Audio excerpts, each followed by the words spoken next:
There have been 3 horrific mass shootings in quick succession in the United States, and sadly the political narrative has shifted very predictably depending on the demographic background of the shooter. The first incident was committed in a Buffalo grocery store, and the suspect wrote an online manifesto that mentioned the Great Replacement. I didn't read it personally, but apparently it was a sprawling piece of work by a very disturbed individual who often contradicted himself and called himself a left-wing authoritarian. None of that seems to really have mattered, of course, because Tucker Carlson has been helping to normalize discussion about demographic replacement, and this was seen as an opportunity by the left to crush the influential TV host. So the narrative crafted around the shooting was obviously the growing danger of white supremacy. The second incident was an attack on a Taiwanese church in California. That shooting was committed by a Chinese man who apparently harbored a deep hatred for Taiwan. This attack was of course immediately memory holed because religious Christians being murdered due to the inter-ethnic hatred of an immigrant is obviously a very counterproductive storyline for the left, and despite coming immediately on the heels of another major attack, this event was disappeared as quickly as possible. The final event occurred on Tuesday with a grotesque slaughter at a Texas elementary school. Once again, the perpetrator was of a background that was very inconvenient for progressives.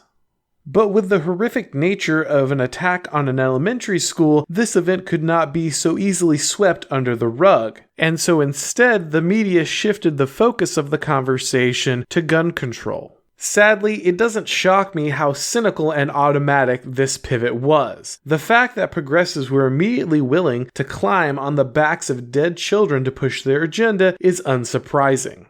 What was particularly unsettling was the way that conservative pundits fell into a practiced rhythm once the media decided what the narrative would be.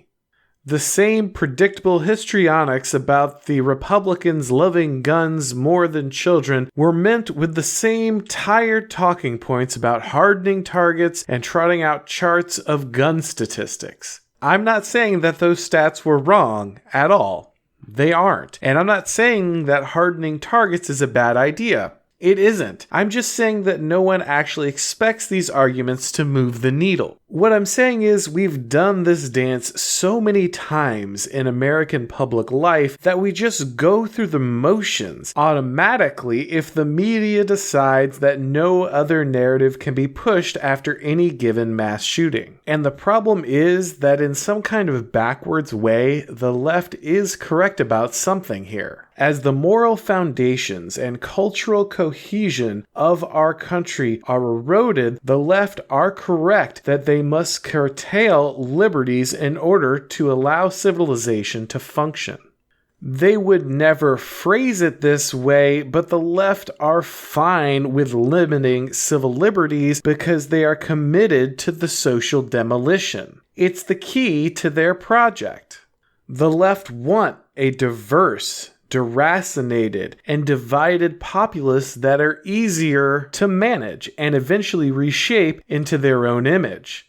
Not only are the removal of civil liberties necessary for governing such a society, it's also essential for advancing their agenda. You see, the problem with mass shootings isn't that guns are too plentiful or that schools aren't fortified encampments. Guns have been widely owned and even brought to school by students in the not-so-distant past. I'm old enough to have been on the rifle team in high school, and yet mass shootings were just not a thing. Obviously, something has changed, and it's not the access to firearms or the defensibility of school campuses. The greater focus on mental health that some conservatives will bring up is getting closer to the actual issue and would certainly stop some of this madness. But why is there a mental health crisis in the first place? Why are deaths of despair on the rise? Conservatives are happy to quote Benjamin Franklin about how only a virtuous people are capable of freedom, or John Adams about how our Constitution was made for a moral and religious people and is inadequate for any other. But they never seem to understand the flip side of those quotes. What does it mean for the concept of liberty when we neglect the moral and spiritual health of our nation? What does it mean for the governance of a people when it becomes atheistic and obsessed with media consumption? What does it mean for the concept of liberty when we trade healthy families, tight-knit communities, and everything else that creates social fabric for cheaper goods, cheaper labor, and unrestricted pleasures? Conservatives need to face the very uncomfortable fact that their concept of liberty was based on a polity that no longer exists, and that simply trying to reassert it as a universal norm is doomed to fail. Liberty is the delicate and precious fruit of a virtuous, high-trust society. A virtuous, high-trust society is not the natural and inevitable product of liberty. We must understand that these horrible tragedies are the natural consequence of a society in decay, and that simply defending civil liberties is not enough to stop or reverse the process. Now, I want to stop and be clear that I am not saying that we should equivocate on the Second Amendment or other liberties. The people who rule us are, well, frankly, evil, and they would immediately use any additional power to crush and persecute any opposition. There's a reason these people are standing on the fresh corpses of children to morally blackmail the population in the first place. I am not advocating that we give them what they want.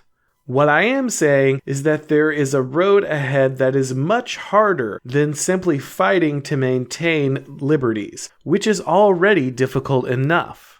It is not enough to simply defend or restore certain liberties and expect our society to once again flourish and be virtuous. Instead, the task is to build a culture that we want our children and our grandchildren to live in. A vision of the future where liberty is the natural fruit of the virtues we have inculcated and the trust we have earned.